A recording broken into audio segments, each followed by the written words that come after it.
మేడారం జాతర పనులను మంత్రి పొంగులేటి కంపెనీలే దక్కించుకున్నాయి. ఇక వరంగల్ రాజకీయాలలో సుతం ఆయన పెత్తనమే ఎక్కువ అవుతున్నదని చేతిపాటి ఢిల్లీ పెద్దలకు మాజీ ఎమ్మెల్సీ కొండా మురళి ఫిర్యాదు చేసిన ముచ్చట మన జోర్దార్లో కూడా చెప్పుకున్నాం కదా. ఇవాళ అదే మంత్రి ఇంకో మంత్రి సీతక్కని ఎంబడేబెట్టుకొని పోయి మేడారం పనులను చూడనిక పోయిండు. మరి ఆ ముచ్చట్ల మీద కూడా ఓ నజరేద్దాం పాండ్రి.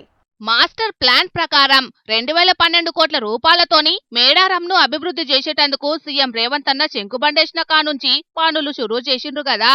ఇక అప్పటి సంధి 100 రోజులకే పనులను పూర్తి చేయాలని ఏగిరంగా పనులు చేస్తున్నారు. ఇగియాల ఆ పనులు చూడనీకే మంత్రులు సీతక్క, పొంగులేటి సీనన్న పోయిండ్రు. ఇగాడ పనులు ఎట్లా నడుస్తున్నాయి, ఏం కథ అనేది అధికారులను అడిగి అరుచుకున్నారు.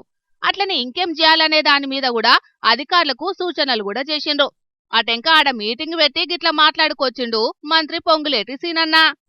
శాశ్వతంగా ఒక 200-300 సంవత్సరాల వరకు చెక్కు చెదరకుండా ఉండే విధంగా ఈ సమ్మక్క సారలమ్మ ఈ దేవాలయ ప్రాంగణాన్ని అభివృద్ధి చేయాలని, గిరిజనుల మనోభావాలకి సంబంధించిన ఈ అంశంలో సీతక్క గారి కోరిక కానీ, కొండా సురేఖక్క గారి కోరిక కానీ మేరకు గౌరవ ముఖ్యమంత్రి గారు 2 విడతల్లో సుమారు 210-212 కోట్ల నిధులని ఈ కార్యక్రమం కోసం కేటాయించి ఒక మాస్టర్ ప్లాన్ ని ప్రిపేర్ చేసుకొని మంత్రి సీనన్న ఏం చేసినా ఉమ్మడి వరంగల్ జిల్లాకు చెందిన దేవాదాయ శాఖ మంత్రి కొండ సురేఖక్క లేకుంటేనే ఇయాల మంత్రులు సీతక్క, జిల్లా ఇన్ఛార్జి మంత్రి పొంగులేటి ఇద్దరు మాత్రమే మేడారం జాతర పనులు చూడనిక పోయిండ్రు.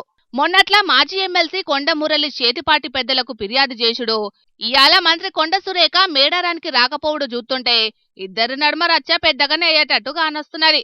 మరి ఇలలోల్లి పెద్దగా గాకముందే చేతిపాటి పెద్దలు సల్లబడగొడతారో లేకుంటే గట్టిగానే అయ్యేదాకా చూస్తారో చూడాలి మరి.